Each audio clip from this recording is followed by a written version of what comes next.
Si te dijera que me caí en la boda de mi única hija, delante de más de 200 personas, y que en lugar de ayudarme, ella me gritó que estaba arruinando su día, tal vez pensarías que exagero, pero esa humillación no solo me rompió el corazón, también me llevó a hacer algo que jamás imaginé: cambiar mi testamento y borrar a mi propia hija de mi herencia. Antes de contarte todo lo que pasó en ese salón de fiestas en Guadalajara, quiero pedirte algo muy sencillo. Si te interesan historias reales de madres que lo dieron todo por sus hijos y terminaron pagando un precio muy alto, suscríbete a este canal y deja tu like en este relato. Tu apoyo hace que estas historias lleguen a más personas que quizás estén viviendo algo parecido y todavía no se atreven a hablar. Ahora sí, voy a contarte quién soy yo y cómo llegué a ese punto en el que mi propia hija me miró con vergüenza, como si yo fuera una extraña en su vida. Me llamo Elena Ramírez. Tengo 58 años y vivo en Guadalajara, Jalisco. Soy madre soltera desde muy joven, de esas mujeres que la vida empuja a ser fuertes a golpes, no por elección. Me quedé embarazada de Valeria cuando tenía apenas 20 años y el padre, Jorge, decidió desaparecer con la excusa de que no estaba preparado para ser papá. Desde entonces entendí que si quería sacar a mi hija adelante, no podía esperar nada de nadie. Trabajé limpiando casas en colonias donde yo jamás podría vivir. Atendí una pequeña tiendita de abarrotes donde el horario parecía no terminar nunca, y cosí ropa hasta la madrugada para una señora que revendía en el centro. Mientras muchos dormían, yo contaba monedas para pagar la renta de un cuarto pequeño, los útiles escolares de Valeria y, cuando se podía, un pastel sencillo para su cumpleaños. Valeria fue siempre mi orgullo. Desde niña le gustaba estudiar, hacía las tareas sola sentada en la mesita vieja de la cocina, y cuando sacaba buenas notas corría a enseñármelas como si fueran un tesoro. Yo colgaba cada diploma en la pared descascarada de la sala, como si estuviera llenando la casa de pequeñas ventanas hacia un futuro mejor. Muchas noches llegué con las manos hinchadas y la espalda dolorida, pero verla dormir abrazando su oso de peluche me hacía sentir que todo sacrificio valía la pena. Me repetía en silencio que algún día ella sería una profesional, que no conocería el miedo de no saber si el dinero alcanzaría hasta fin de mes y que jamás tendría que humillarse como yo lo había hecho tantas veces para conservar un trabajo. Y de alguna manera lo logré. Con becas, trabajos extras y mucha disciplina, Valeria se graduó como licenciada en administración. Aquel día yo lloré como una niña, no por mí, sino porque sentí que todos los años de esfuerzo se habían convertido en algo real. Sin embargo, con el tiempo mi niña se fue transformando en una mujer elegante, muy preocupada por su imagen, por cómo la veían en la empresa y en las redes sociales. Empezó a frecuentar restaurantes de moda en Guadalajara, a usar ropa que yo solo veía en revistas, a hablar de viajes y planes que yo no alcanzaba a imaginar. Fue en una de esas salidas que conoció a Diego, el hombre que más tarde se convertiría en su esposo. Yo lo vi por primera vez sentado en una de las sillas de metal de mi cocina, demasiado rígido, mirando a su alrededor como si aquel espacio humilde le resultara incómodo. Valeria, orgullosa, dijo que él trabajaba en finanzas y que tenían muchos planes juntos, incluso casarse en un salón muy conocido en Zapopan, con música en vivo y todo como debía ser. Yo sonreí como siempre, tragándome el miedo de toda madre que presiente que poco a poco su lugar en la vida de su hija se va encogiendo. En ese momento no imaginaba que la boda que yo tanto iba a ayudar a pagar, la misma que soñé como el cierre perfecto de una historia de esfuerzo y amor, se convertiría en el escenario de la mayor humillación de mi vida. Porque por más que yo haya dado todo por Valeria, en el día en que ella más debía honrar nuestra historia, me trató como si fuera un estorbo. Y fue precisamente en esa boda, cuando el salón estaba lleno de luces, música y risas, que mi cuerpo cansado de tantos años sin descanso, decidió pasarme la factura delante de todos. Mis piernas fallaron, sentí que el mundo giraba y el suelo se acercaba peligrosamente. Lo que mi hija hizo en los segundos que siguieron a mi caída es algo que todavía me arde en el alma. y que cambió para siempre no solo nuestra relación, sino también el destino de todo lo que yo había construido con mis propias manos. La boda de Valeria se celebró en un salón muy conocido en la zona de Zapopan, de esos lugares que se anuncian con fotos perfectas en redes sociales, con lámparas de cristal, arreglos de flores enormes y mesas tan bien decoradas que una casi tiene miedo de tocar los cubiertos. Desde el principio, ella dejó claro que quería que todo saliera a la altura de lo que se merecía. Yo entendí que eso significaba, entre muchas otras cosas, dinero. Mucho dinero. Y aunque mis manos ya no eran jóvenes y mis rodillas me dolían al subir escaleras, acepté sin dudar que haría todo lo posible por ayudarla a pagar parte de ese sueño. Tomé más horas extra limpiando. Acepté trabajos que otras señoras rechazaban por pesados. Volví a coser ropa por las noches, como cuando Valeria era niña. Mientras ella hablaba de centros de mesa, colores de las servilletas y tipo de iluminación, yo contaba en silencio cuánto me quedaría para la despensa y los medicamentos que el doctor ya me había recetado para la presión. Con el tiempo, empecé a notar que la forma en que Valeria me hablaba había cambiado, aunque yo no quería verlo. Cuando era niña, me pedía las cosas con una mezcla de timidez y cariño. Ahora, en cambio, sus palabras venían cargadas de impaciencia, como si todo lo que salía de mi boca fuera una molestia. Recuerdo una tarde en la que me llevó a ver el salón. Yo estaba emocionada. Me había puesto mi mejor blusa, esa que casi no usaba para no gastarla, y unas sandalias que me apretaban un poco, pero me hacían sentir menos sencilla. Apenas cruzamos la puerta, Valeria me dijo en voz baja que no hablara demasiado, que los dueños del lugar eran muy profesionales y que no quería que pensaran que no podíamos pagar. Me dolió, pero me callé. Caminé detrás de ella como si fuera su sombra, observando los candelabros, imaginando las mesas llenas de gente, la música, el momento en que bailaríamos juntas. La gerente del salón nos mostró los paquetes, los tipos de menú, el servicio de barra libre. Cuando mencionó los precios, sentí como si de pronto me faltara el aire. Eran cantidades que yo jamás había visto juntas ni en mis mejores meses de trabajo. Valeria habló con seguridad, preguntó por facilidades de pago, mencionó la tarjeta de crédito y de vez en cuando volteaba a verme, no para preguntarme si estaba de acuerdo, sino para confirmar que yo seguiría apoyando con lo que pudiera. Hubo un momento en que la gerente dijo que para reservar la fecha había que dejar un anticipo importante. Sin pensarlo demasiado, yo abrí mi bolsa, saqué un sobre que traía por si acaso y puse sobre la mesa casi todos mis ahorros, el dinero que había estado guardando durante años por si algún día necesitaba una operación o por si mis piernas ya no aguantaban tanto trabajo. Valeria me miró de reojo, con una mezcla de alivio y algo más que no supe reconocer. No dijo gracias de inmediato. Solo cuando la gerente se fue un momento a imprimir el contrato, murmuró «Sabía que podía contar contigo, mamá», como si fuera algo obvio, casi una obligación. Los días siguientes estuvieron llenos de detalles, reuniones, listas interminables. Ella me hablaba del vestido, de las damas de honor, de la sesión de fotos previa en el centro de Guadalajara, de la banda en vivo. Yo la escuchaba con una sonrisa, pero por dentro sentía una inquietud que no sabía nombrar. Cada vez que intentaba sugerir algo, una canción, un tipo de comida más sencilla, una decoración menos costosa, Valeria me cortaba. Decía que eran ideas anticuadas, que ahora las cosas no se hacían así, que ella sabía lo que estaba de moda porque todas sus amigas se estaban casando también.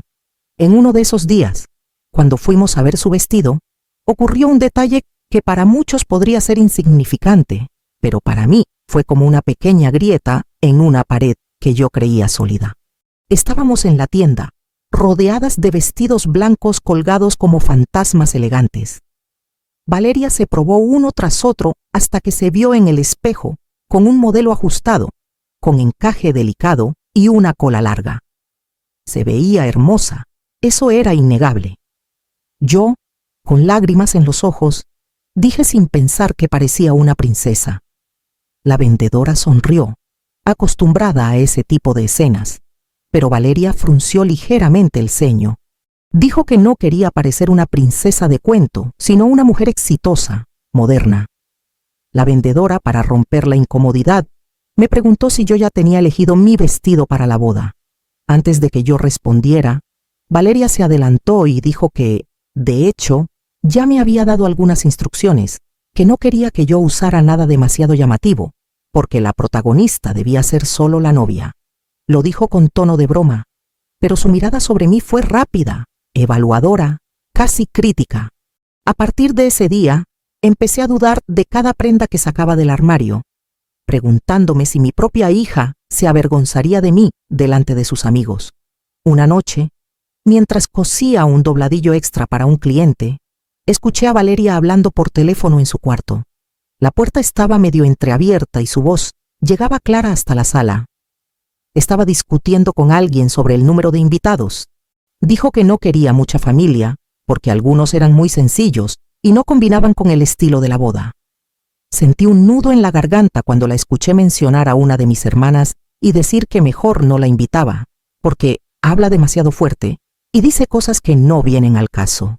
Por un momento pensé que yo también estaba en esa lista de personas que no combinaban con su mundo. Me quedé quieta, con la aguja en la mano, escuchando, sin atreverme a moverme para que no escuchara mis pasos.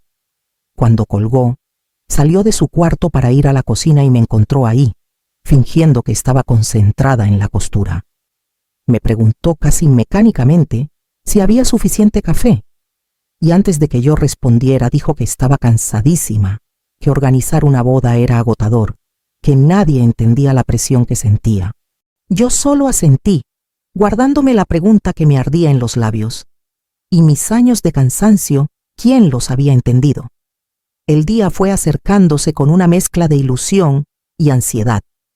El salón estaba apagado casi por completo. El vestido de Valeria ya estaba en casa, guardado en una funda blanca.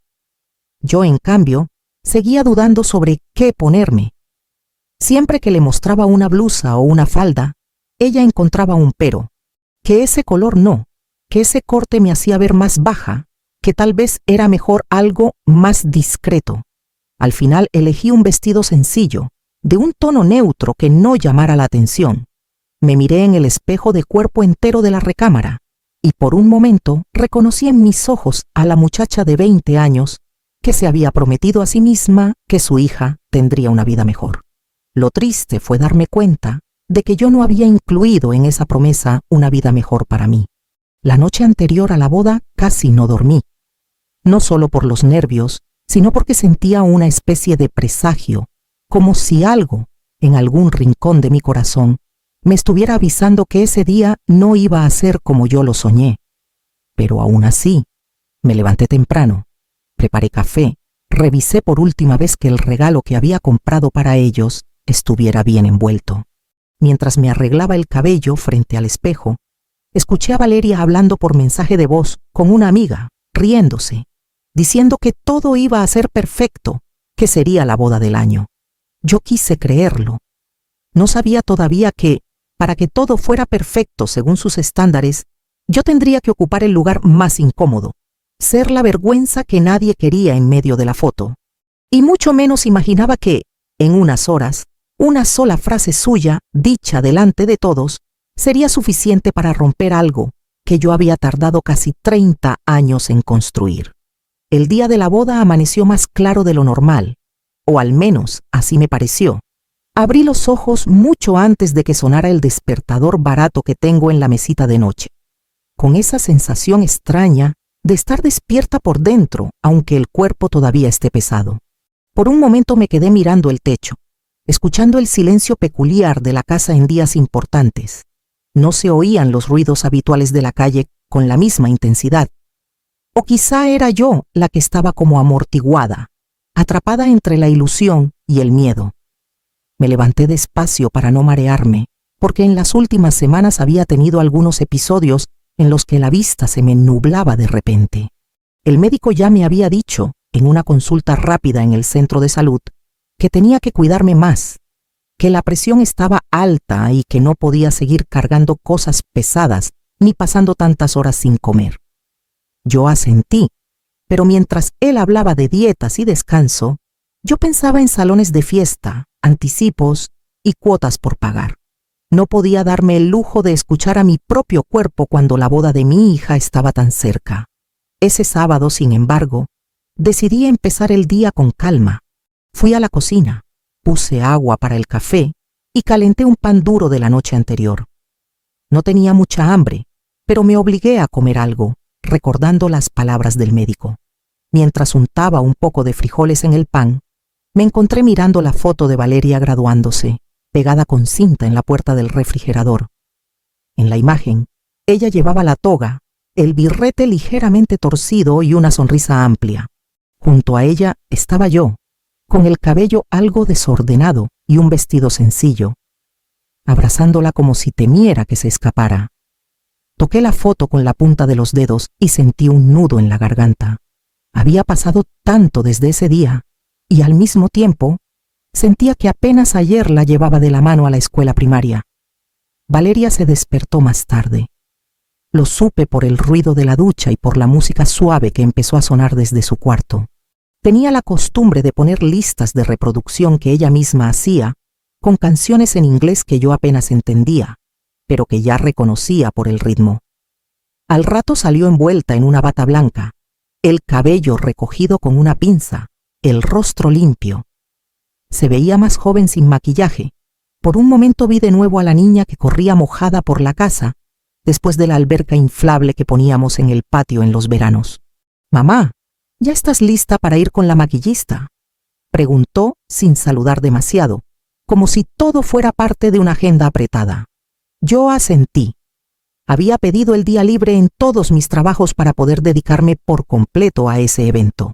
Valeria había contratado a una maquillista profesional que iba a arreglarla a ella, a las damas y, si quedaba tiempo, a mí también. Él, si quedaba tiempo, me acompañó como una sombra toda la mañana. Nos subimos al coche de Diego, que pasó por nosotras con cara de emoción nerviosa. Saludó con educación, pero con prisa. Se notaba que él también estaba concentrado en que todo saliera perfecto.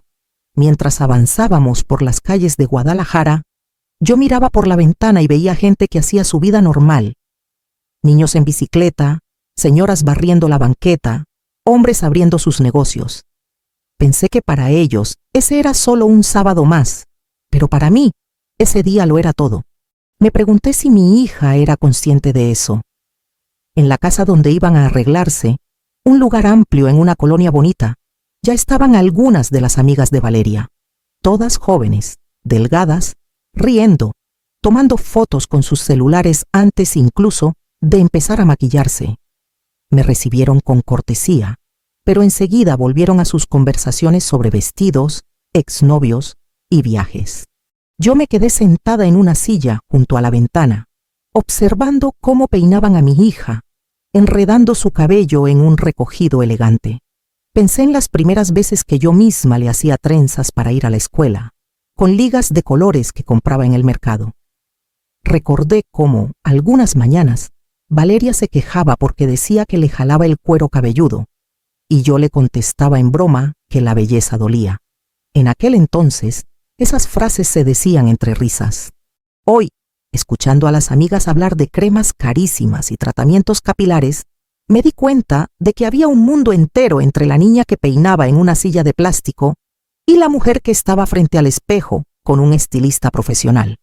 Cuando al fin la maquillista terminó con todas ellas, Valeria se acercó a mí y preguntó casi por compromiso si yo también quería que me arreglaran. Dijo que ya casi no había tiempo, que el fotógrafo estaba por llegar al salón para tomar las primeras fotos. Me miré en el espejo, de mano que llevaba en la bolsa. Tenía algunas arrugas marcadas, ojeras leves por la falta de sueño, pero una expresión que no me gustó ver. Una mezcla de cansancio y resignación. Por un momento estuve tentada a decir que no, que así estaba bien, que no hacía falta. Sin embargo, algo dentro de mí, una voz pequeñita, dijo que yo también tenía derecho a sentirme un poco especial ese día. Si todavía se puede, me gustaría que me pusieran aunque sea un poco de base, dije con cautela. La maquillista sonrió, amable, y me dijo que sí, que claro. Se movía rápida con gestos aprendidos, aplicando productos sobre mi rostro. Mientras lo hacía, me miré en el espejo grande de la sala. Me vi sentada en esa silla, rodeada de juventud, de risas, de planes. Y no pude evitar un recuerdo que me llegó como una ráfaga. Yo, con 20 y tantos años, cargando a Valeria en brazos en la sala de urgencias de un hospital público porque tenía fiebre alta. Estaba sola, asustada, pidiendo a Dios que no le pasara nada. En aquel tiempo, mis únicas preocupaciones eran que ella estuviera sana y que no nos faltara comida. Ahora, parecía que lo importante era que las fotos salieran perfectas. Cuando por fin terminamos ahí, cada quien salió hacia el salón en diferentes coches. Yo regresé un momento a la casa para cambiarme y tomar el regalo. Abrí el armario y saqué mi vestido, ese que había elegido después de tantos comentarios. Me lo puse con cuidado, alisando la tela sobre mi cuerpo. No era lujoso, pero estaba limpio, sin remiendos visibles, sencillo como yo. Me miré en el espejo de cuerpo entero y traté de imaginar cómo me verían los demás. La madre de la novia, una mujer de casi 60 años, con el cuerpo marcado por los años de trabajo, pero también con la dignidad de quien nunca se escondió del esfuerzo. Tal vez no brillaría como las demás, pero ahí estaría, presente como siempre lo estuve en la vida de Valeria. Tomé el sobre con el dinero final que iba a darles como regalo, fruto de semanas dando pequeñas vueltas extra, lavando ropa ajena, renunciando a cualquier pequeño gusto personal. Bajé las escaleras despacio, sintiendo un leve mareo que atribuía a los nervios. Me detuve un momento en la sala, donde había fotos de distintas etapas de nuestras vidas. Valeria en la primaria, en la secundaria, en la graduación universitaria. En todas yo estaba a un lado, más joven, más cansada a medida que pasaban los años, pero siempre ahí. Me pregunté si algún día ella se detendría a mirarlas como yo lo hacía en ese instante. El camino al salón fue un poco borroso.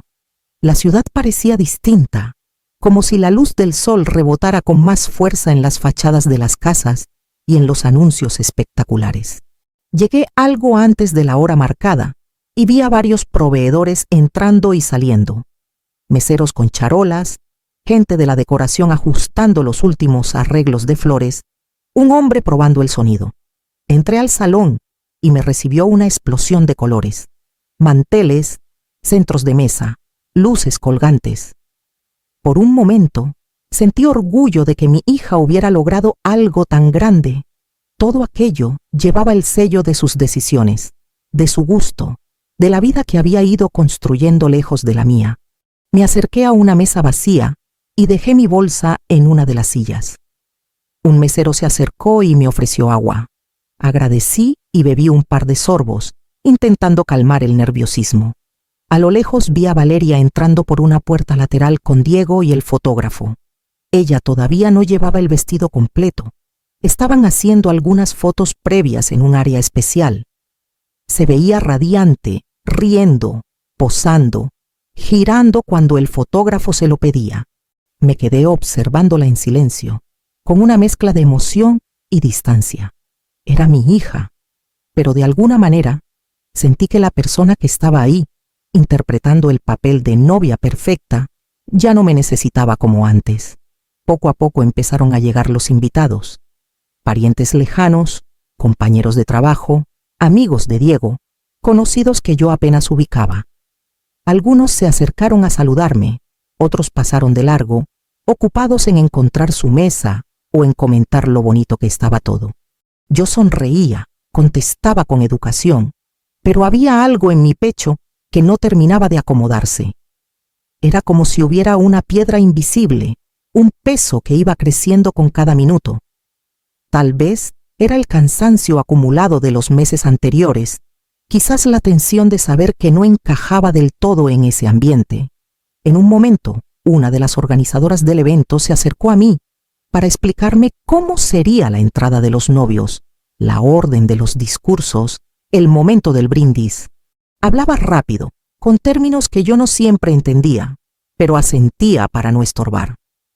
Me dijo que, cuando llamaran a los padres de la novia, iría yo sola hacia la pista, que me colocaría a un lado, detrás de ellos, para las fotos principales. Supe entonces que Jorge, el padre de Valeria, no asistiría. Lo había sabido desde antes, claro, pero al escucharlo de boca de otra persona, sentí un vacío extraño, como si de repente todas las ausencias de nuestra vida se reunieran en ese punto. Mientras aguardaba sentada en la mesa, noté de nuevo ese leve mareo que ya me había acompañado en la mañana. No quise darle importancia. Pensé que todo era producto de los nervios, de la emoción de ver a mi hija casándose. Respiré hondo, apreté el sobre del regalo entre las manos y me repetí, casi como una oración. Todo va a salir bien, todo va a salir bien. Lo que no sabía es que a veces, aunque una repita esas palabras 1000 veces, el cuerpo y la vida tienen otros planes. Y en ese salón lleno de luces y de gente, el mío estaba a punto de recordarme, de la forma más cruel posible, que yo también era humana, que también podía caer, literalmente, delante de todos. Cuando anunciaron que los novios estaban por entrar al salón, la música subió de volumen y las luces se atenuaron un poco. La organizadora pidió a todos que se pusieran de pie para recibirlos. Yo tomé aire despacio, sentí un ligero temblor en las manos y me sujeté al respaldo de la silla antes de incorporarme. No quería mostrarme frágil, no ese día. Me levanté con cuidado, acomodé el vestido y miré hacia la puerta principal, por donde aparecerían Valeria y Diego. El presentador dijo sus nombres y, en medio de aplausos y gritos de emoción, los vi entrar tomados de la mano. Valeria sonreía como nunca, con esa sonrisa amplia que yo conocía desde niña, pero ahora más ensayada, más consciente de las cámaras que la seguían. Diego levantó el brazo libre en señal de saludo y por un momento todo pareció salir como ella lo había planeado. Caminaron por el pasillo entre las mesas mientras los invitados les lanzaban pétalos y algunos grababan con sus teléfonos. Yo los miraba con los ojos llenos de lágrimas, contenidas a la fuerza para no arruinar el maquillaje que me habían puesto. En el fondo, a pesar de todas las pequeñas heridas de los últimos meses, una parte de mí seguía orgullosa de verla ahí. Los novios llegaron hasta la pista, se colocaron en el centro para su primer baile y la música cambió a una melodía lenta.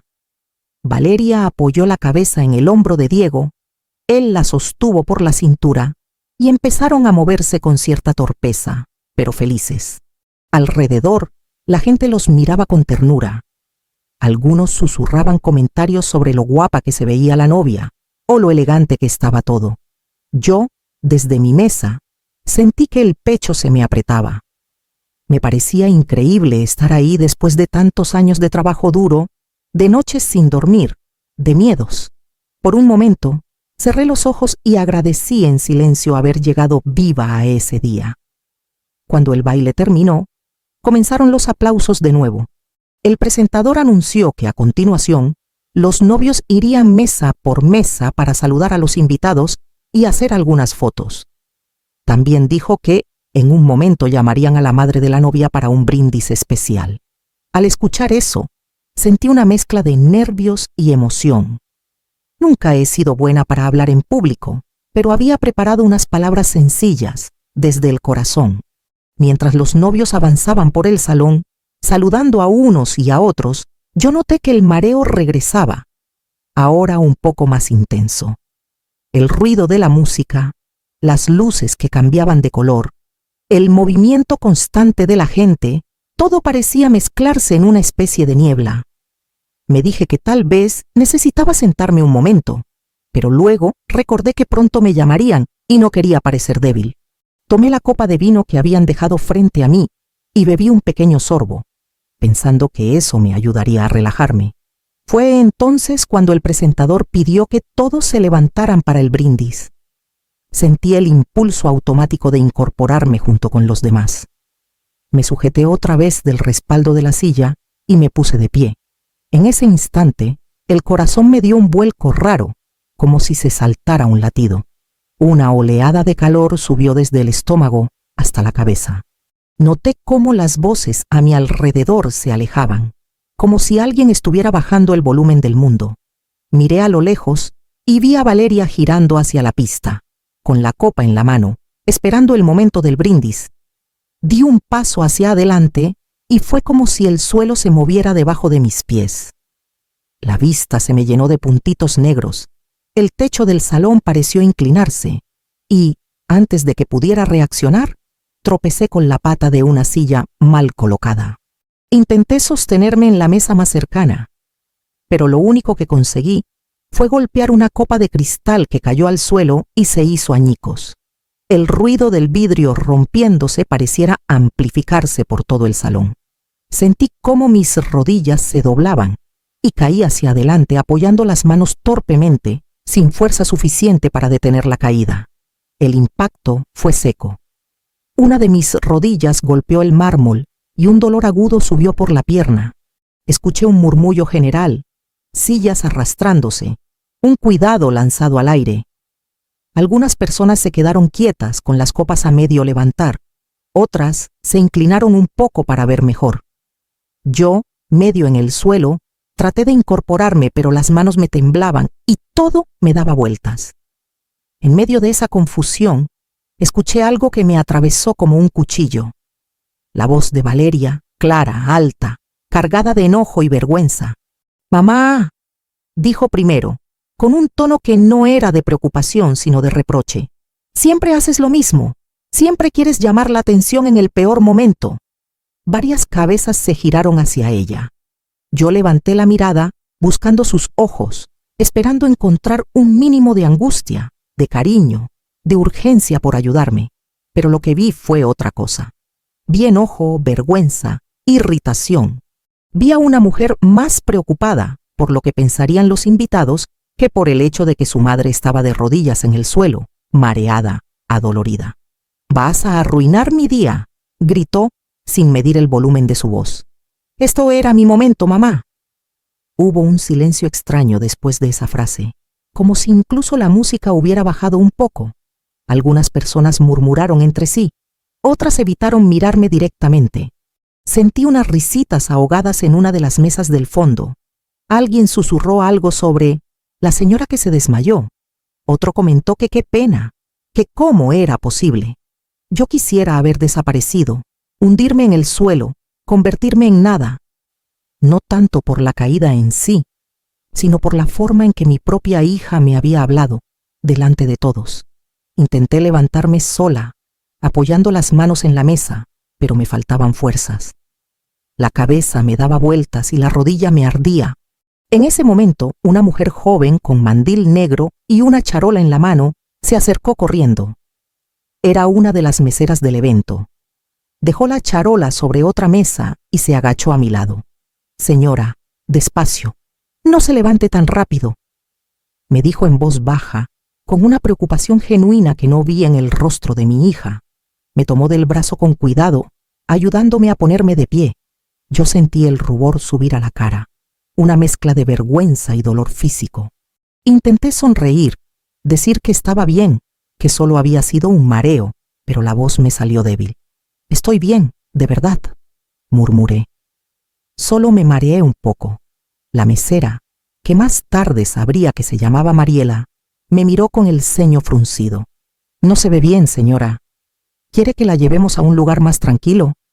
¿Necesita agua? Sentarse un momento». Antes de que pudiera responder, oí de nuevo la voz de Valeria, esta vez más controlada, pero igual de fría.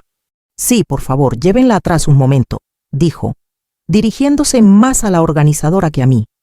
«Seguro es la presión, que se siente, que le den agua o algo. No quiero que se vuelva a caer en medio de la pista». «En medio de la pista». Eso fue lo que se le quedó pegado en la lengua. No, mi mamá se puede lastimar. No, ¿estás bien? Solo el temor de que yo volviera a estorbar la perfección de su fiesta. Mariela me tomó del brazo y, junto con otro mesero, me ayudó a salir de la vista general. Mientras caminábamos hacia una sala pequeña, detrás del salón principal, escuché cómo la música subía de nuevo y el presentador hacía un comentario torpe para restarle importancia a lo que había pasado. Los invitados comenzaron a hablar otra vez, a reír, a acomodarse. La boda continuaba como si nada. Yo, en cambio, sentía que algo se había roto por dentro y que ya no había forma de repararlo. En la sala pequeña había una silla sencilla y una mesa con jarras de agua.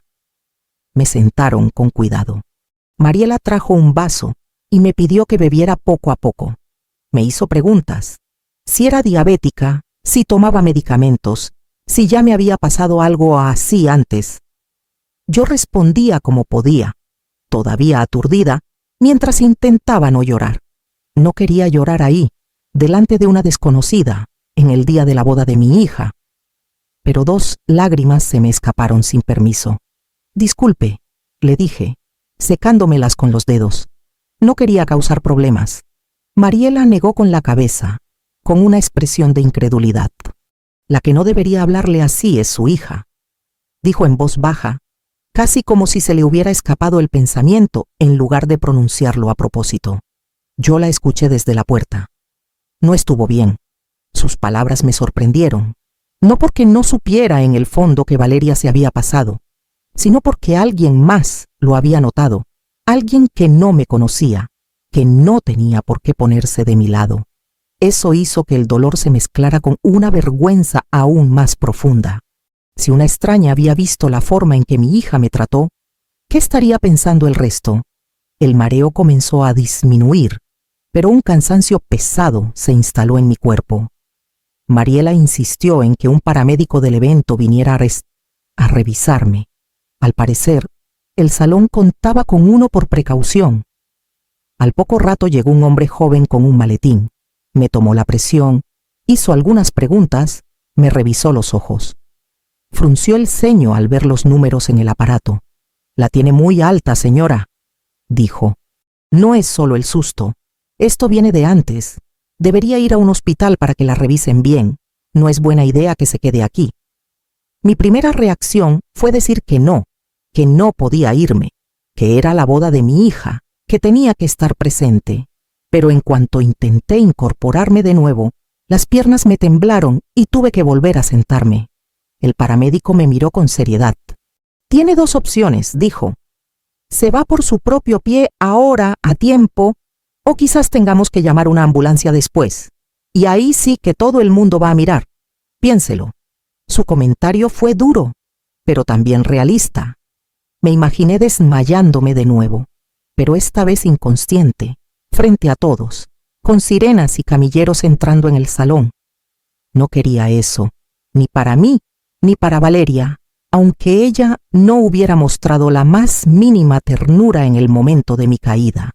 Mariela, que se había quedado a un lado observando la escena, intervino. «Si quiere, yo puedo acompañarla hasta la salida y pedirle a algún familiar que la lleve al hospital. No debería estar sola». Miré mis manos, que seguían temblando un poco, y sentí que algo dentro de mí cedía, como si finalmente aceptara una verdad que llevaba años ignorando. Mi cuerpo ya no aguantaba el ritmo que le imponía, y nadie, salvo extraños como esa muchacha de mandil negro, parecía verlo. En ese momento, alguien abrió la puerta de la sala. Era Valeria.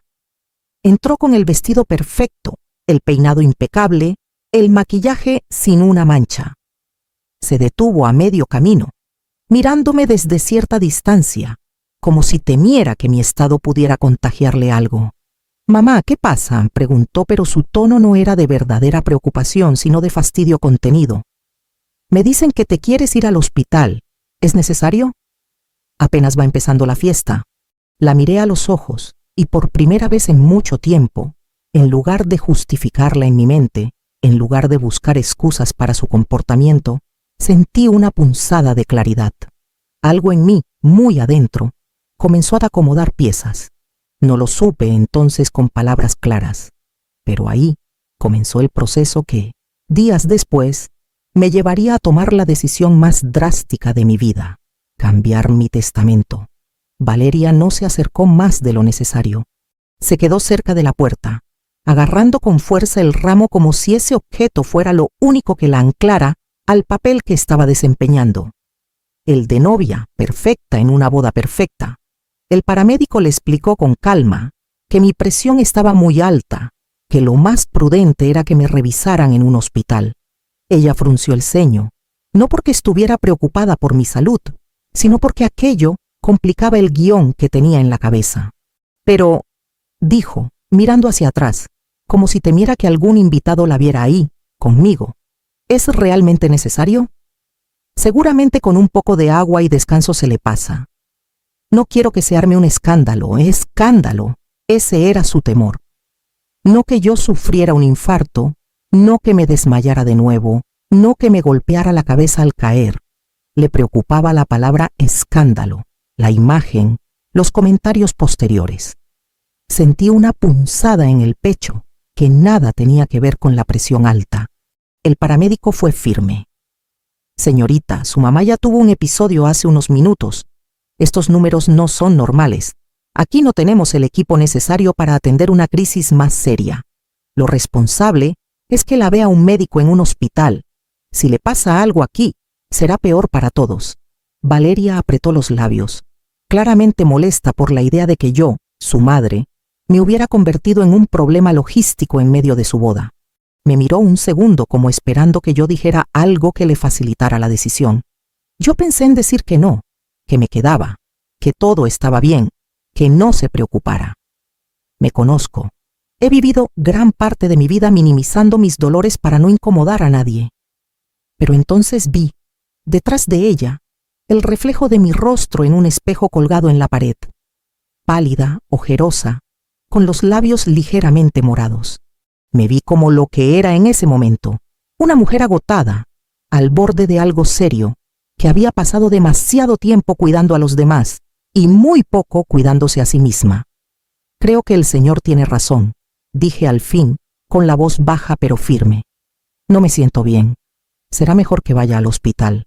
Valeria soltó un suspiro como si yo hubiera elegido el peor momento para ser sensata. Está bien, dijo, mirando al paramédico. Llévenla entonces. Le voy a pedir a mi tío que la acompañe. Pero por favor, que todo sea discreto. No quiero que la mitad del salón se levante a ver qué pasa. Mariela, que seguía a mi lado, frunció el ceño ante ese comentario, pero no dijo nada.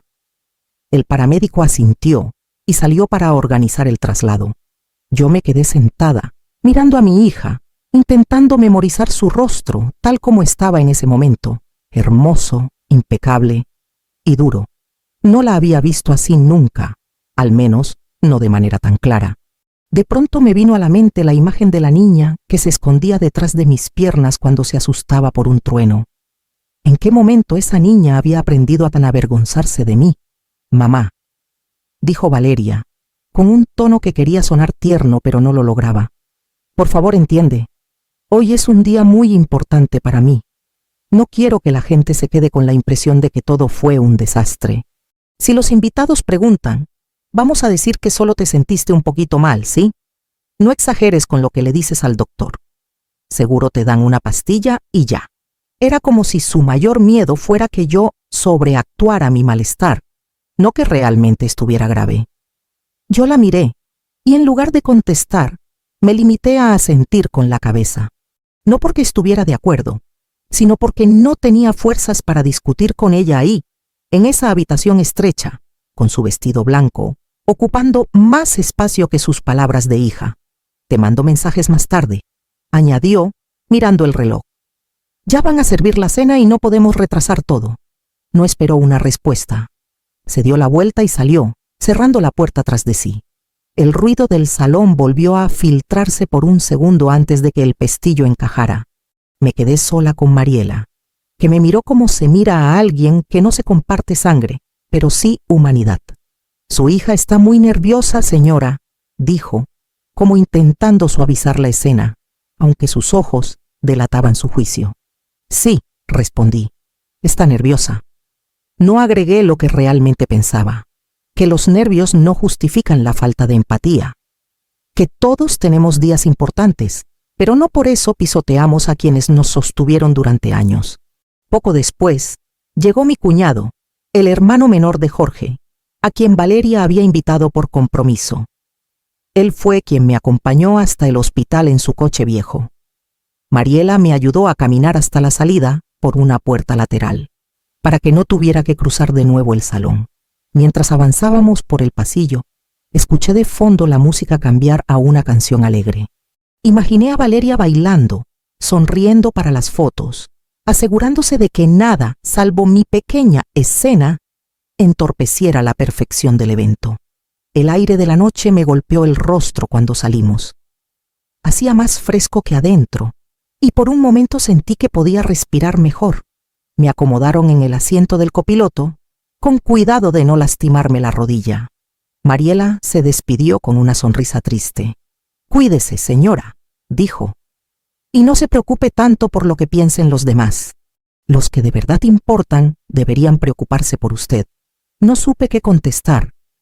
Le apreté la mano en señal de agradecimiento y cerré la puerta. Mientras mi cuñado arrancaba el coche, miré por el retrovisor el salón iluminado, las luces que titilaban en la fachada, la gente que entraba y salía riendo. Pensé en lo irónico que era que yo, que había luchado tantos años para estar presente en cada momento importante de la vida de mi hija, estuviera ahora saliendo escondida por la puerta de atrás de su boda.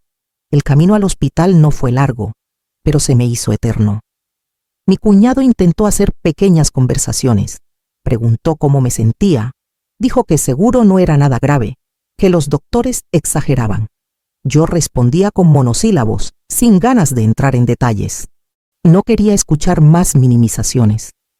El mareo había disminuido, pero un cansancio denso como plomo se había instalado en mis hombros. Miraba las luces de la ciudad pasar por la ventana, borrosas, y me preguntaba en qué momento mi vida se había reducido a ser un estorbo en la narración de otra persona. En el hospital, el proceso fue frío y mecánico. Me registraron en la recepción, me pusieron una pulsera de plástico con mi nombre, me llevaron a una camilla. Un enfermero volvió a tomarme la presión y frunció el entrecejo, repitiendo la reacción del paramédico. Me preguntaron sobre antecedentes familiares, sobre medicamentos, sobre síntomas. Mientras respondía, sentí una mezcla de vergüenza y alivio. Vergüenza por estar ahí, sola, en lugar de estar acompañando a mi hija en su boda. Alivio porque, al menos en ese lugar, mi malestar era tomado con seriedad. Al poco rato llegó el médico de guardia, un hombre de unos 40 años con expresión cansada pero atenta. Revisó mis signos, escuchó mi corazón, me hizo algunas preguntas más precisas. Me pidió que describiera exactamente lo que había sentido antes de caer. Le conté del mareo, de la visión borrosa, de la sensación de calor y del golpe en la rodilla. Mientras hablaba, me di cuenta de que nunca antes había descrito mis molestias con tanto detalle. Siempre las resumía en un «estoy bien» para no preocupar a nadie. Cuando terminé, el médico guardó silencio unos segundos revisando la hoja con anotaciones. «Señora Elena», dijo por fin, «lo que le pasó hoy no es algo aislado. Su presión está muy alta y eso no se genera de un día para otro. Su cuerpo lleva tiempo avisándole que está al límite». Al límite. Esas palabras se quedaron flotando en el aire, pesadas, contundentes. «¿Ha tenido dolores de cabeza frecuentes, zumbidos en los oídos, cansancio extremo?», preguntó. Asentí. Sí, había tenido todo eso, durante meses, tal vez años, pero siempre los atribuí al trabajo, al estrés, a la edad, a así es la vida. «Mire», continuó, «usted ha forzado demasiado su cuerpo. Demasiadas horas de pie, poco descanso, mala alimentación, mucha preocupación. La combinación perfecta para que un día algo falle. Hoy fue un mareo y una caída. Mañana podría ser un infarto o un derrame. No se lo digo para asustarla, se lo digo para que entienda la gravedad del asunto». Sentí un escalofrío. De pronto, la boda, las flores, el salón, todo aquello que hasta hacía unas horas me parecía el centro del universo, se volvió pequeño en comparación con la imagen de mí misma en una cama de hospital, tal vez sin poder moverme, sin poder hablar. Pensé en Valeria, en lo dependiente que había sido de mí durante tantos años y en lo poco que había reparado en mi salud. Pensé también en la forma en que me había hablado frente a todos. Usted necesita cambiar su estilo de vida, añadió el médico. Menos trabajo físico, más descanso, mejor alimentación, controles regulares y, algo muy importante, menos preocupaciones que no le corresponden. El cuerpo guarda todo eso y al final lo cobra con intereses. Menos preocupaciones que no le corresponden. Si hubiera sido una película, tal vez en ese momento habría sonado una música especial, marcada, para subrayar la frase. En la realidad, solo sonó el eco de sus palabras en mi cabeza. Yo, que llevaba casi 30 años cargando preocupaciones que no eran solo mías, que me acostumbré a resolver problemas ajenos antes que los propios. Estaba ahora en ese punto exacto del que él hablaba. La factura había llegado. El médico dijo que iban a dejarme en observación algunas horas, que tal vez tendría que pasar la noche ahí si la presión no bajaba como esperaban. Me pusieron un suero, me dieron medicamento, apagaron parcialmente las luces de la sala para que pudiera descansar. Mi cuñado avisó que tenía que volver a la boda, que no podía quedarse toda la noche. Le dije que no se preocupara, que ya me las arreglaría. Me dio unas palmaditas en el brazo, murmuró que todo iba a estar bien y se fue, visiblemente incómodo por aquella situación que le arruinaba el traje recién planchado. Me quedé sola, conectada al suero, escuchando el pitido lejano de algún monitor y el murmullo apagado del pasillo. Pensé en Valeria otra vez. Estaría bailando en ese momento, reiría con sus amigas, hablaría del incidente como una anécdota incómoda que quería olvidar cuanto antes. Me pregunté si en algún segundo de la noche sentiría la necesidad de saber cómo estaba yo, si preguntaría por mí con verdadera preocupación o si daría por hecho que seguro no era nada, como había insinuado. Mientras esas preguntas daban vueltas en mi mente, otra idea, más silenciosa pero firme, empezó a formarse en el fondo de mi conciencia. Una idea que tenía que ver con todo lo que yo había dado, con todo lo que había cedido, con las decisiones que había tomado siempre pensando primero en ella y nunca en mí. Una pregunta simple, dura, que nunca antes me había permitido formular. ¿Qué había hecho Valeria por mí en todos esos años, más allá de existir? No tuve una respuesta clara entonces, recostada en esa camilla de hospital. Pero el solo hecho de plantearme la pregunta fue el primer paso hacia algo que, días después, cambiaría para siempre el mapa de mi vida y el destino de lo poco, pero valioso, que yo había logrado construir con tanto esfuerzo. Me dejaron en observación toda la noche. Entre ratos de sueño ligero y despertares breves, escuchaba pasos en el pasillo, voces apagadas, puertas que se abrían y se cerraban. Nadie de la boda vino a verme. Por un momento, cerca de la medianoche, miré fijamente la puerta del cuarto, esperando ver aparecer la silueta de Valeria con el vestido blanco, descalza, con los ojos rojos de tanto llorar, arrepentida por cómo me había hablado. La imaginé sentándose a mi lado, tomándome la mano, pidiéndome perdón, pero la puerta no se abrió. El silencio fue mi respuesta. Al amanecer, el médico regresó a revisar mis signos vitales. La presión había bajado un poco, pero seguía alta.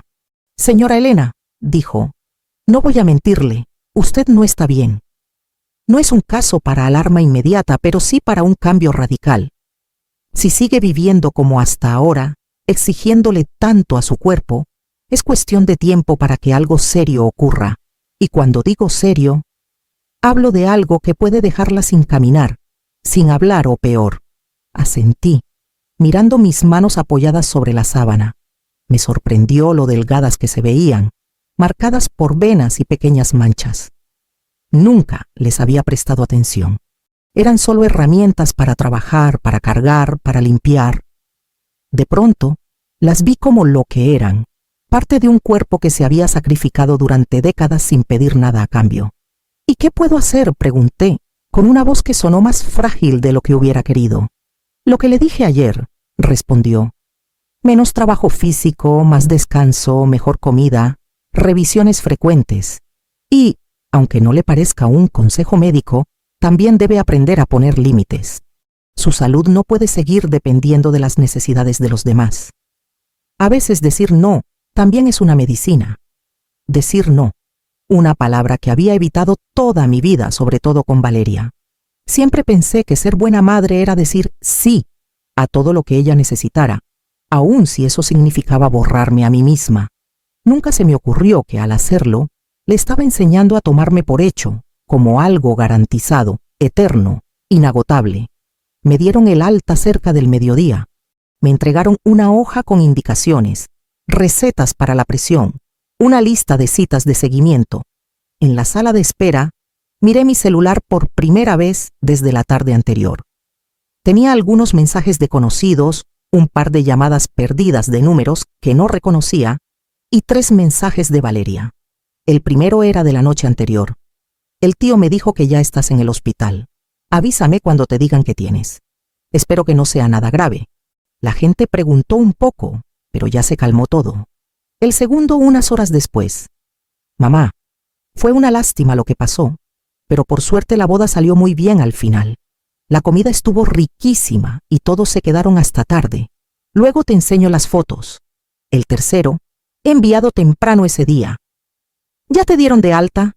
Avísame para saber qué vas a hacer con el dinero del seguro, si es que te pagan algo. Todavía hay pendientes de la boda que tenemos que cubrir. Me quedé mirando esa última frase como si no la entendiera. Me dolía la cabeza, tenía el cuerpo entumido, pero aún así, la frialdad de esas palabras logró abrirse camino entre todo lo demás. No había un ¿cómo amaneciste?, un ¿te duele algo?, ni siquiera un «te quiero». Había preocupación por la boda, por lo que dirían los invitados, por el dinero, siempre el dinero.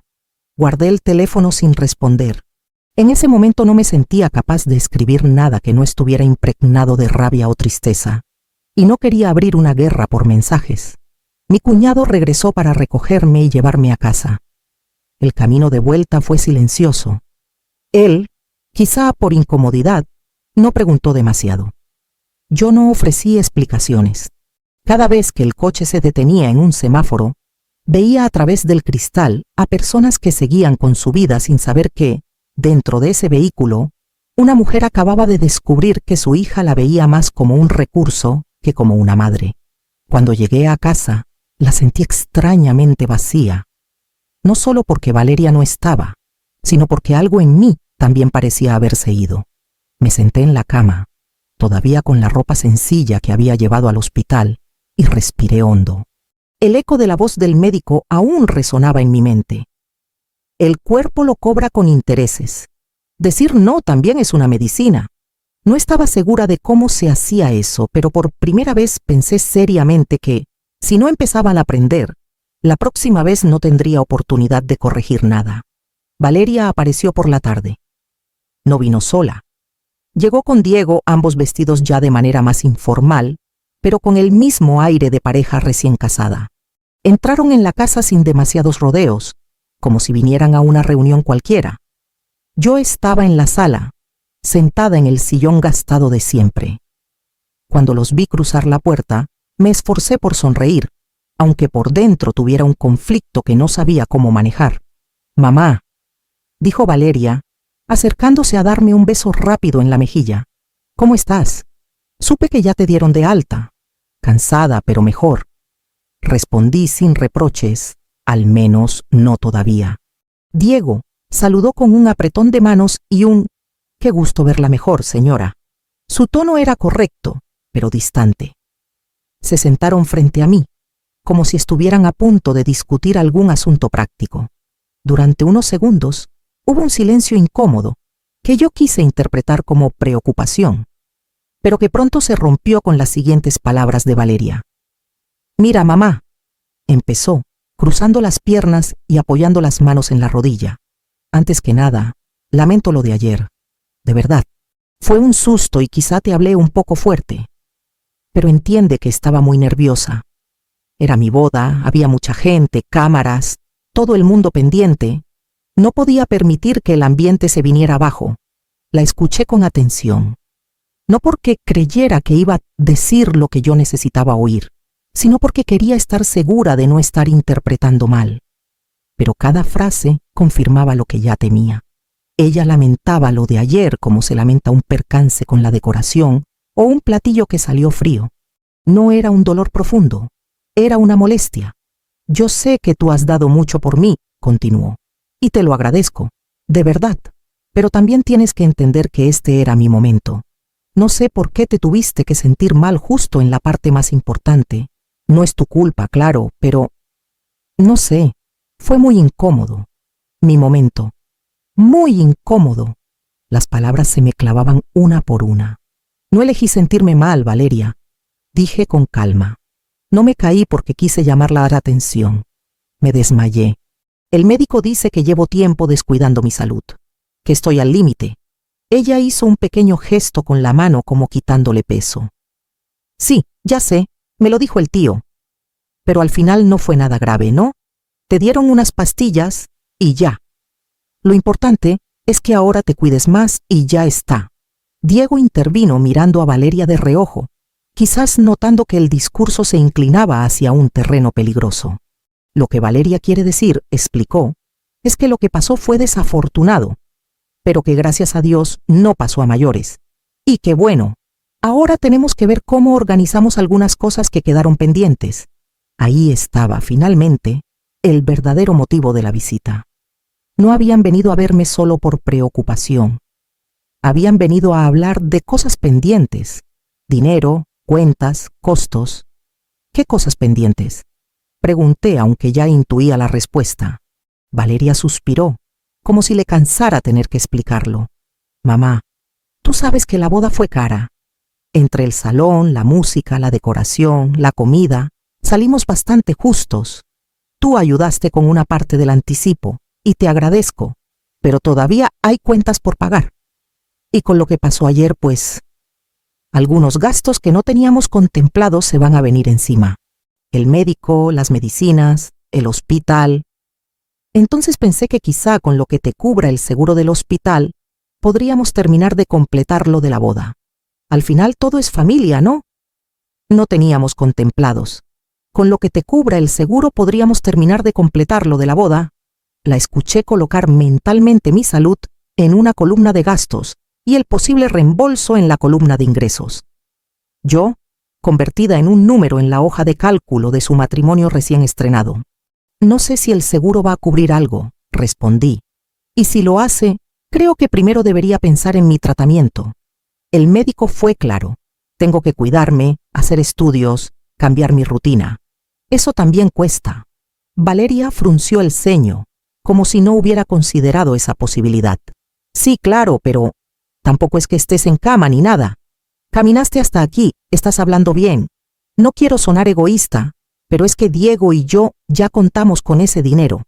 Además, tú siempre dijiste que tu mayor ilusión era ver mi boda bonita. Pues una forma de hacerlo es ayudarnos a cerrar esos pagos. Después, con calma, vemos lo de tu salud. Me quedé callada unos segundos. Miré a mi hija, a esa mujer que hablaba de prioridades como si fuera lógico que su boda estuviera por encima de mi bienestar. Recordé todas las veces que renuncié a comprarme unos zapatos nuevos para pagarle excursiones escolares. Todas las veces que con fiebre salía a trabajar porque necesitábamos el dinero. Todos los sí que dije para que ella nunca sintiera que le faltaba algo. Y ahora, después de casi desmayarme en el centro de su fiesta, me pedía que pusiera mi diagnóstico en pausa para no afectar su recién estrenado matrimonio. Valeria, dije despacio, buscando cada palabra, ¿alguna vez te has preguntado cuánto me ha costado físicamente llegar hasta aquí? Ella pareció incómoda. Miró a Diego, luego a mí. Mamá, no hagamos un drama. Solo estoy tratando de ser práctica. Drama. Para ella, hablar de mi salud era hacer drama. Ser práctica era usar cualquier posible compensación médica para pagar flores, fotos, sonido. En ese momento, algo dentro de mí hizo un clic, como cuando se cierra una puerta que llevaba años entornada. No fue un estallido de rabia, ni un impulso de gritarle todo lo que me dolía. Fue más bien una claridad fría, serena. Vi, como si me lo mostraran en una pantalla, el resumen de nuestra historia.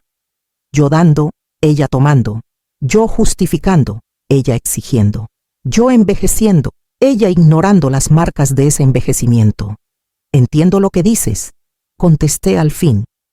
Y también entiendo que, para ti, tu boda es lo más importante ahora. Pero para mí, lo más importante es seguir viva y, si es posible, vivir con un poco de dignidad y tranquilidad después de tantos años de trabajo. Si el seguro paga algo, será para mis medicinas y mis estudios. No voy a usar ese dinero para cubrir gastos de una fiesta. Valeria me miró, como si no reconociera a la mujer que tenía enfrente. No puedo creer que digas eso, replicó, herida en su orgullo. Siempre has estado dispuesta a ayudarme, y justo ahora, cuando más lo necesito, te pones difícil. Parece que estás castigándome por lo de ayer. No te estoy castigando, respondí. Me estoy cuidando. Es diferente. La frase salió más firme de lo que yo esperaba. Diego se removió en su asiento incómodo. Valeria desvió la mirada, molesta, pero sin argumentos que no sonaran aún peor. Como quieras, dijo al fin. Ya veremos cómo lo resolvemos. Solo espero que no te arrepientas de darle más importancia al dinero que a apoyar a tu propia hija. Sonreí con una tristeza que sentí hasta en los huesos. Eso mismo te iba a decir, contesté. Que no te arrepientas, algún día, de haberle dado más importancia al dinero, a las apariencias y a una fiesta bonita que a cuidar a tu madre cuando más lo necesitaba. Hubo un silencio pesado después de esas palabras. Ella se levantó, tomó su bolsa y dijo que tenían que irse porque tenían muchos pendientes. Diego murmuró un adiós correcto. Los acompañé hasta la puerta, no por costumbre, sino porque necesitaba verlos salir, ver cómo cruzaban el umbral de mi casa y se alejaban, llevándose consigo no solo su juventud y su vida nueva, sino también la imagen que yo tenía de nuestra relación. Cuando cerré la puerta, la casa quedó en silencio. Me apoyé en la madera por unos segundos, sintiendo el peso de todo lo que acababa de ocurrir. Luego fui hasta mi cuarto, abrí el cajón donde guardaba documentos importantes y saqué una carpeta de plástico transparente. Dentro estaba mi testamento, redactado años atrás, cuando Valeria todavía era la niña que abrazaba mi cintura y me decía que nunca me dejaría sola. Me senté en la cama con la carpeta en las manos. Leí su nombre una y otra vez, escrito como heredera de todo lo poco que yo tenía. La casa, el terreno de mis padres, un pequeño ahorro en el banco. Lo había hecho con la convicción de que era lo correcto, de que una madre debía asegurar el futuro de su hijo con lo que pudiera. Pero ahora, después de su grito en la boda, de su indiferencia en el hospital, de su visita más interesada en el dinero que en mi salud, esa certeza se desmoronaba. Mientras el sol de la tarde se filtraba por la ventana y dibujaba sombras en el suelo, sentí que algo dentro de mí se acomodaba de una forma nueva. Tomé una decisión silenciosa, pero firme. Al día siguiente, iría a una notaría.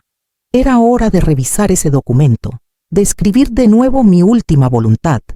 Y, por primera vez en muchos años, esa voluntad no estaría construida alrededor de lo que mi hija quería, sino de lo que yo necesitaba y merecía. Al día siguiente me desperté con una sensación extraña, como si la decisión que había tomado en la tarde anterior hubiera seguido trabajando dentro de mí mientras dormía. No descansé bien, pero por primera vez en mucho tiempo, la incomodidad no venía solo del cansancio físico, sino de una especie de claridad dolorosa. Me levanté despacio, tomé mis medicinas nuevas para la presión y me preparé un café más ligero de lo habitual. Mientras daba sorbos pequeños, volví a abrir la carpeta del testamento sobre la mesa de la cocina. Leí cada párrafo con atención.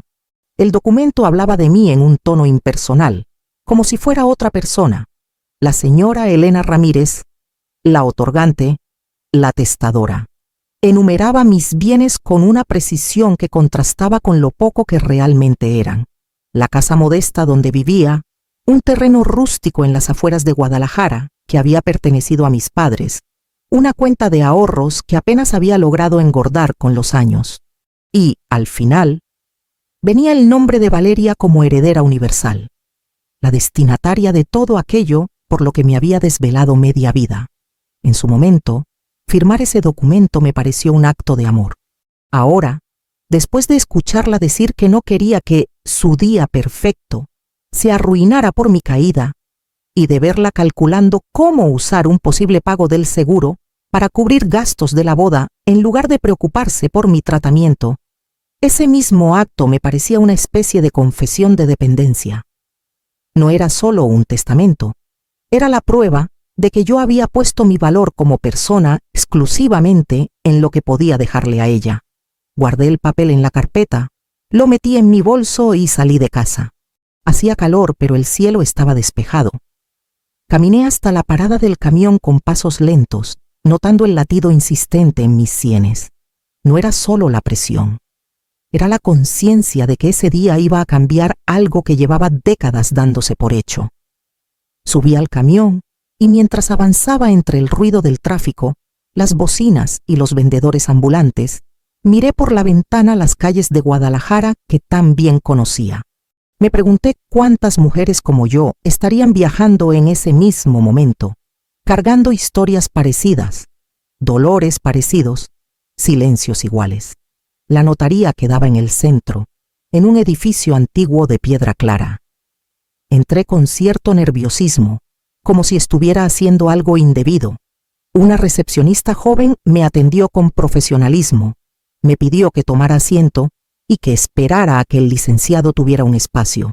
Cuando finalmente me llamaron, crucé un pasillo con varias puertas cerradas y llegué a una oficina sobria, con muebles de madera oscura y estantes llenos de carpetas. El notario era un hombre de unos 60 años, con lentes de marco metálico y un aire ligeramente cansado. Me saludó, me pidió que me sentara y me preguntó en qué podía ayudarme.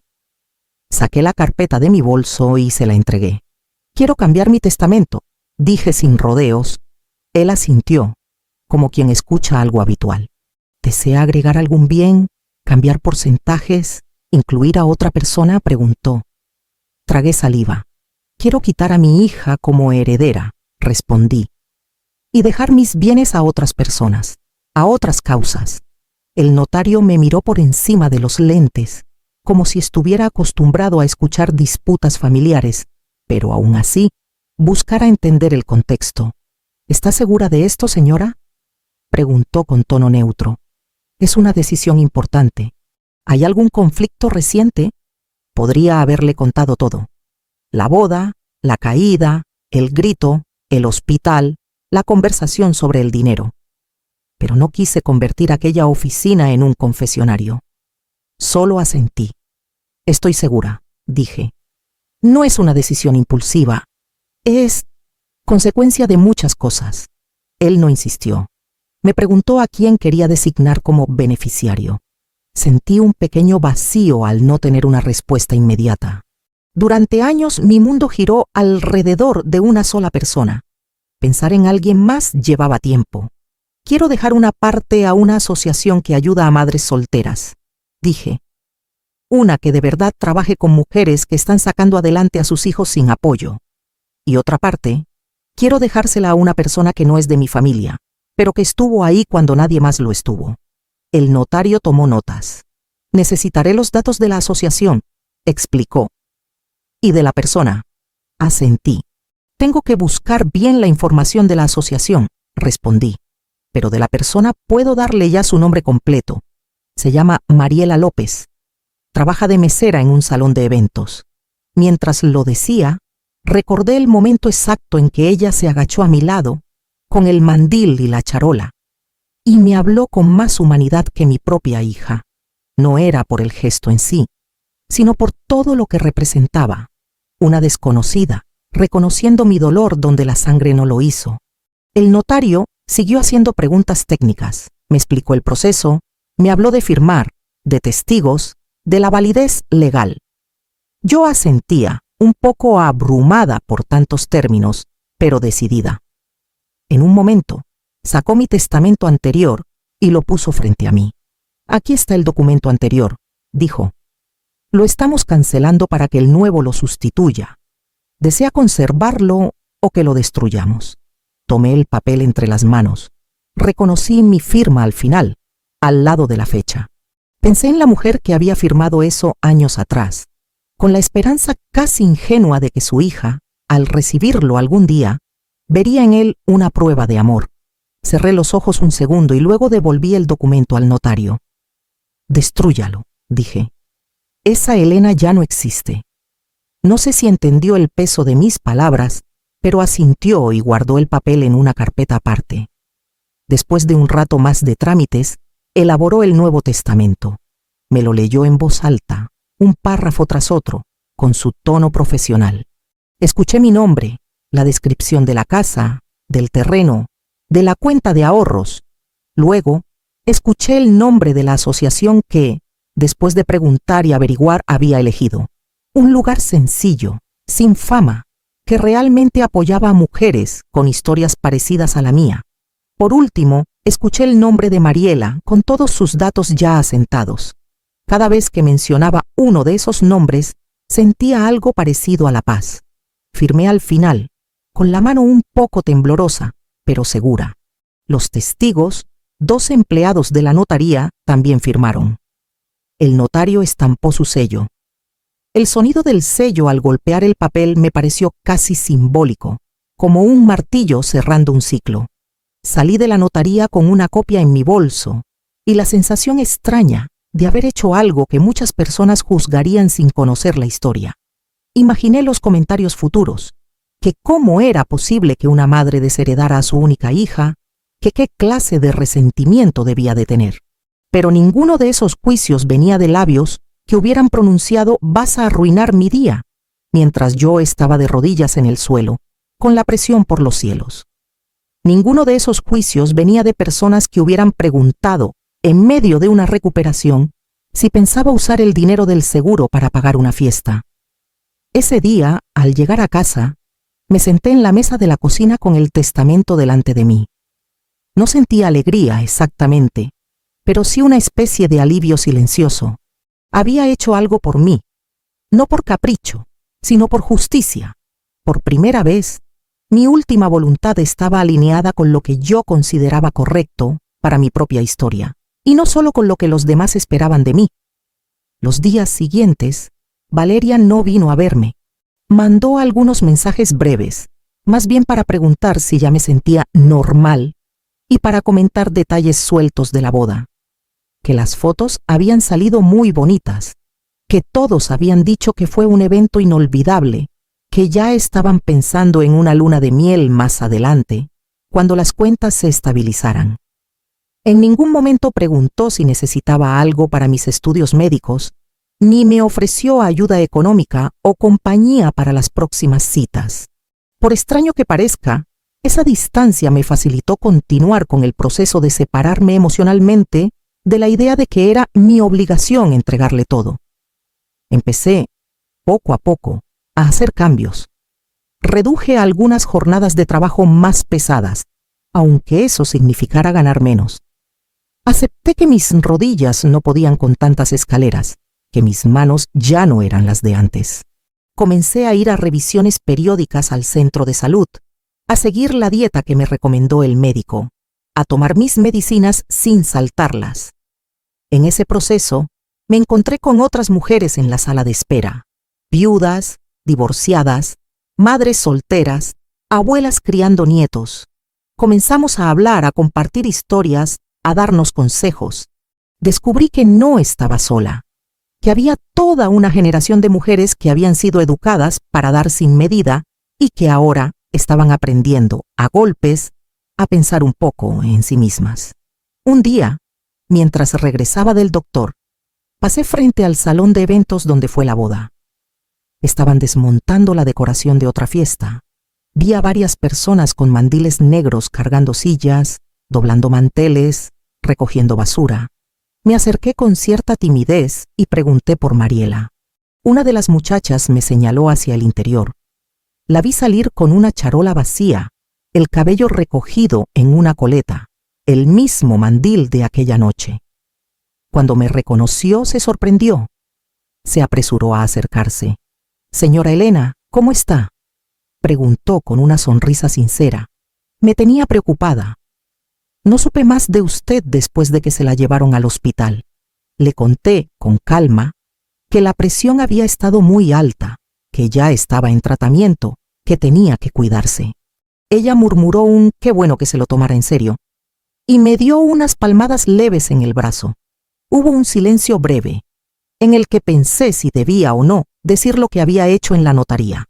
No era el momento ni el lugar para hablar de herencias.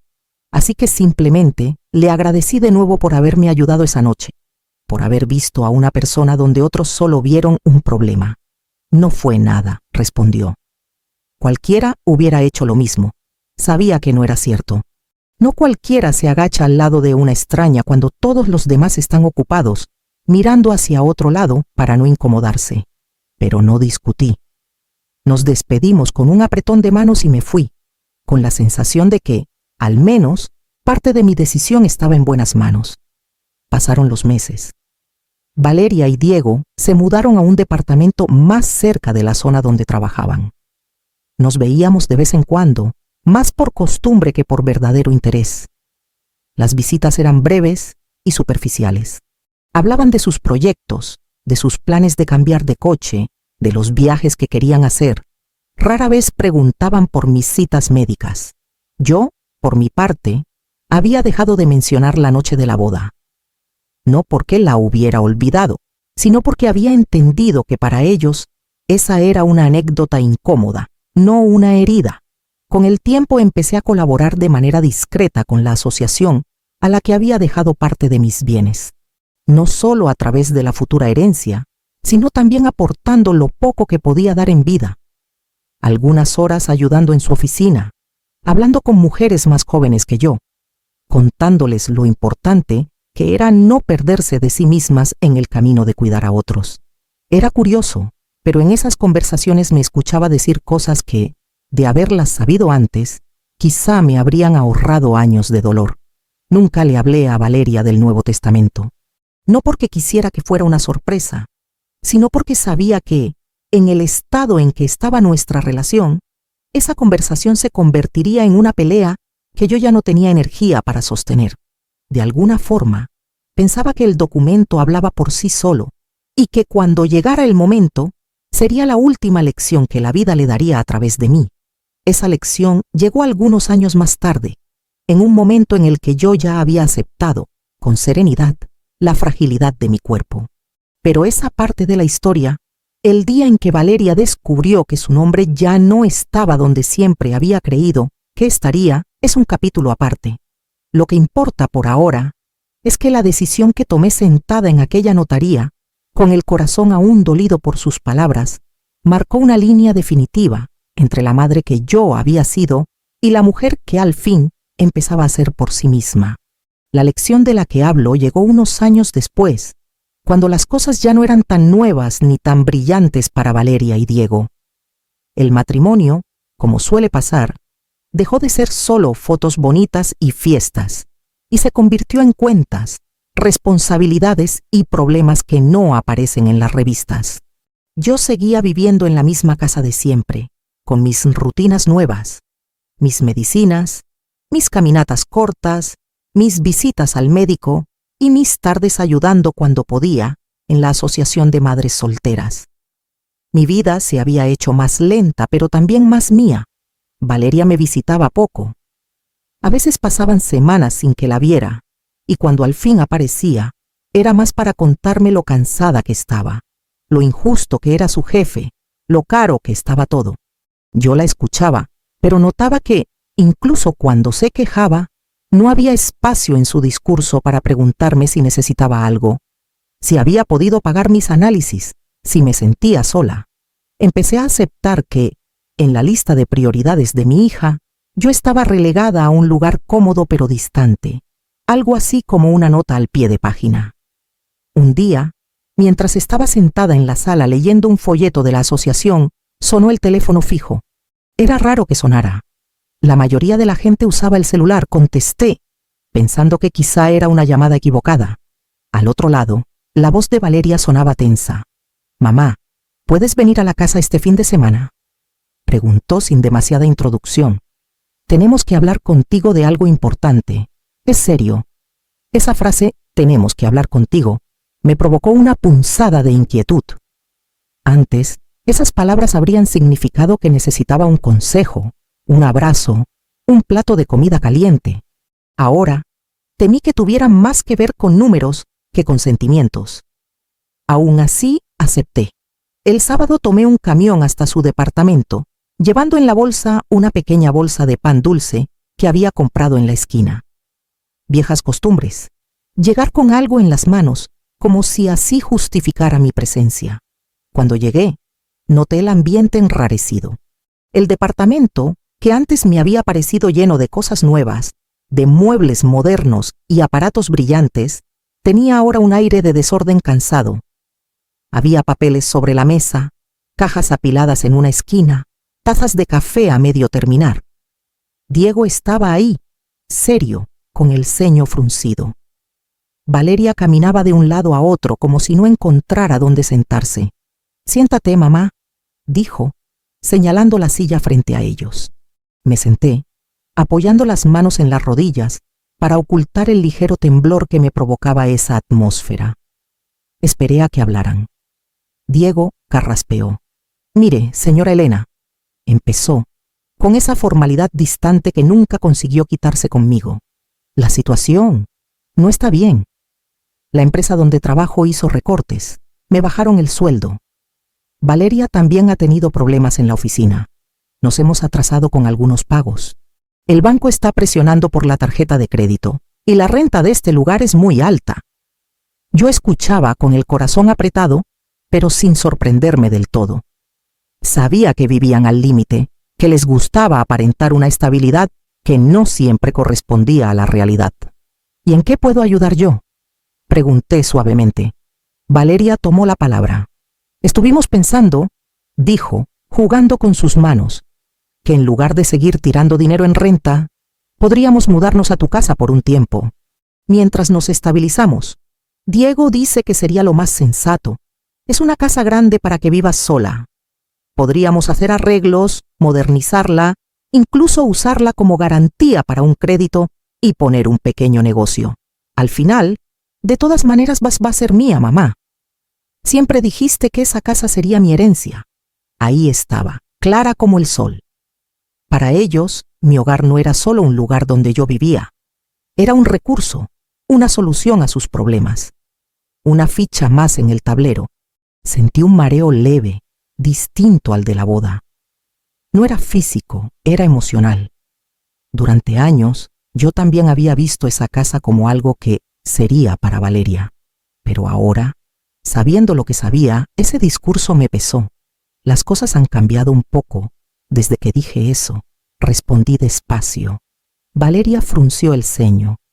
«¿Cómo que han cambiado?», preguntó. «Siempre has dicho que esa casa y el terreno eran para mí. Lo dijiste cuando firmaste el testamento, ¿te acuerdas? Hasta lo presumías. No te voy a dejar problemas, te voy a dejar algo seguro».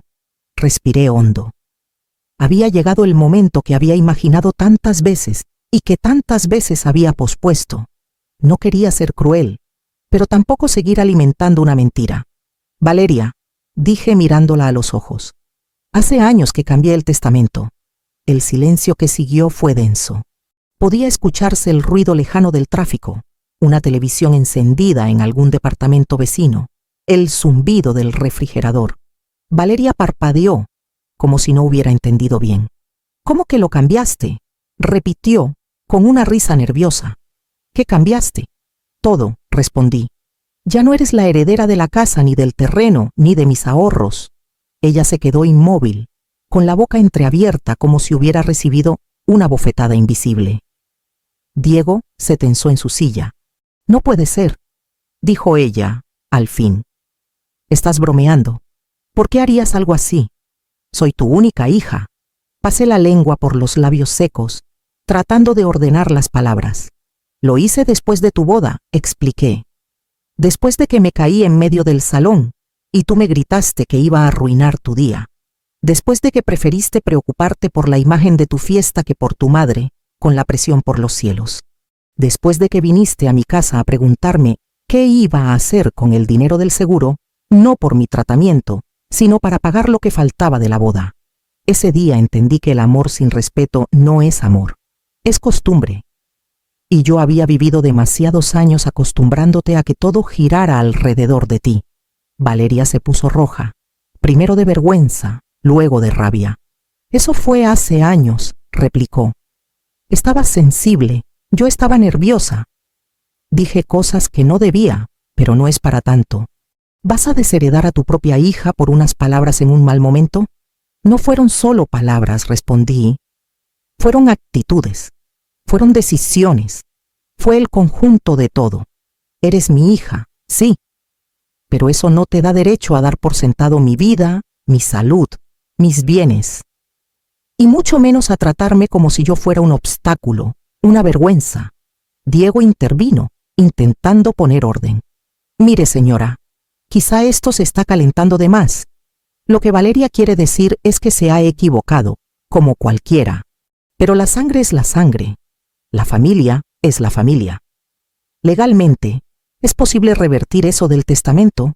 Podemos ir a la notaría, hablar con el licenciado. Lo miré con calma. Legalmente, es perfectamente posible que yo decidiera lo que hice, respondí. Estoy en mis 5 sentidos. No me manipularon. Nadie me obligó. Fui yo la que decidió que mi casa y mi terreno serían, algún día, refugio para otras mujeres que han vivido historias como la mía. Y una parte será para alguien que me tendió la mano cuando mi propia familia no lo hizo. Valeria apretó los puños. ¿Alguien? Escupió la palabra. ¿Una extraña va a recibir lo que me corresponde? ¿Quién es? Esa mesera ridícula que te ayudó a levantarte. ¿Es eso?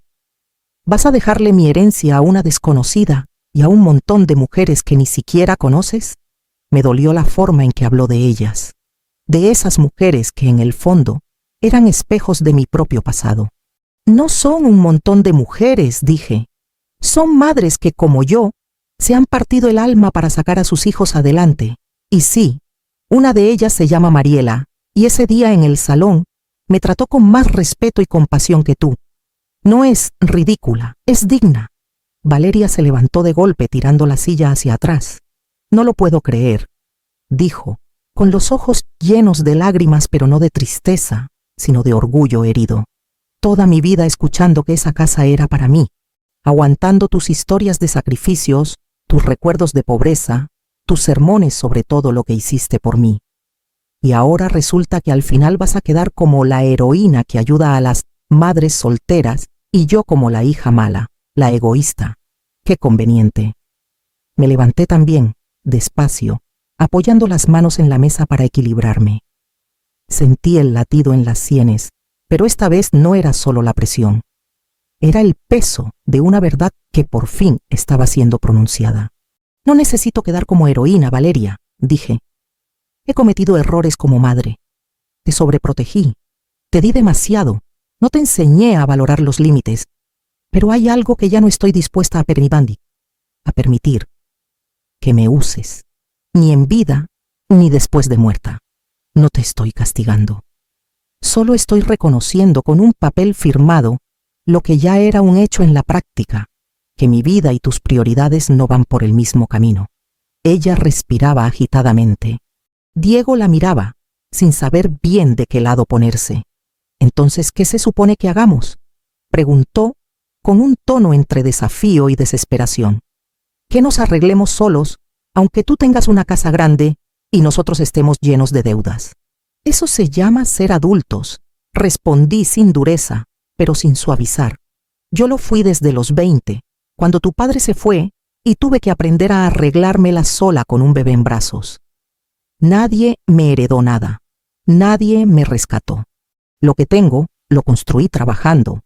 Y ahora he decidido qué quiero que pase con eso cuando yo ya no esté. Tú tendrás que hacer lo mismo con tu vida. Hubo un silencio largo. Valeria me miró como si estuviera viendo a una extraña.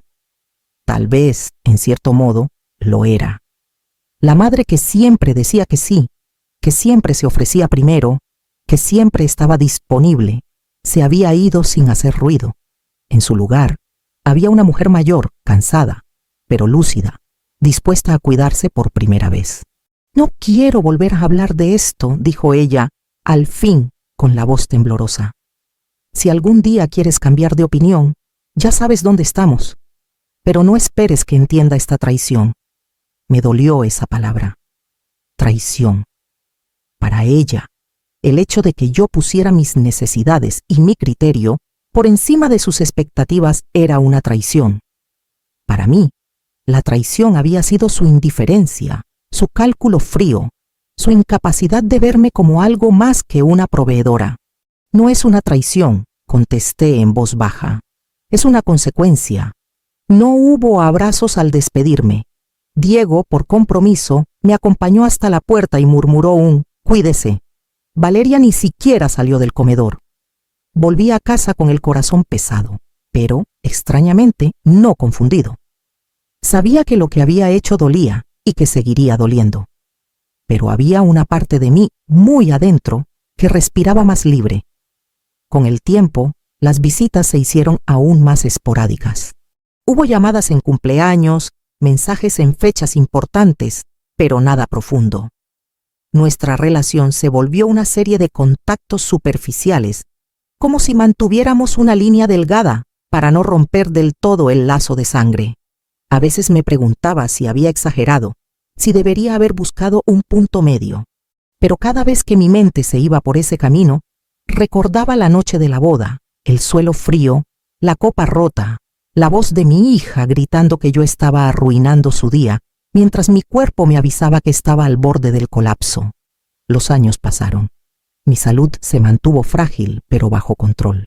La asociación creció un poco, lo suficiente como para ver frutos concretos. Cursos, apoyos, redes de apoyo mutuo entre mujeres que se sostenían unas a otras. A veces, en las reuniones, cuando alguna contaba que sus hijos la trataban como si fuera un cajero automático o una sirvienta, yo compartía mi historia, sin nombres, sin detalles de más.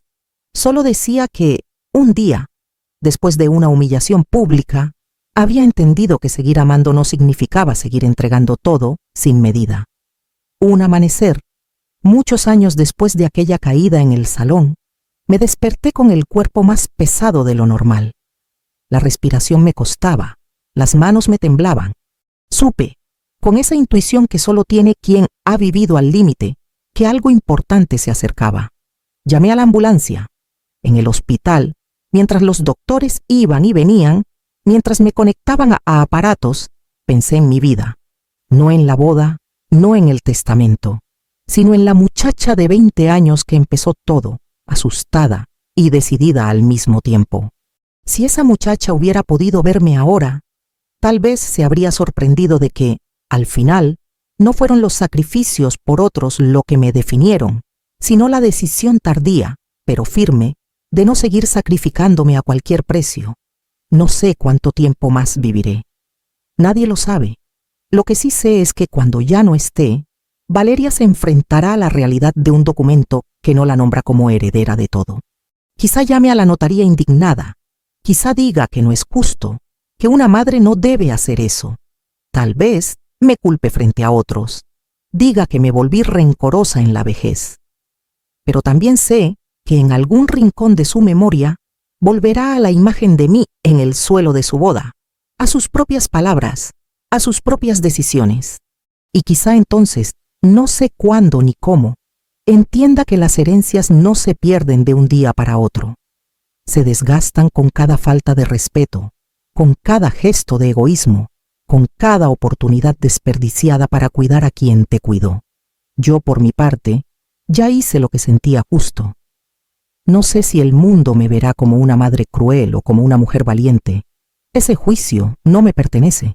Lo único que sé es que aquella noche en que cambié mi testamento, dejé de ser solo la madre que daba sin medida y empecé a ser, al fin, Elena Ramírez.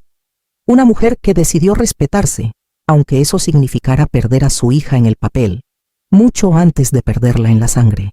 Perdí una hija ingrata, sí, pero en el proceso me encontré a mí misma.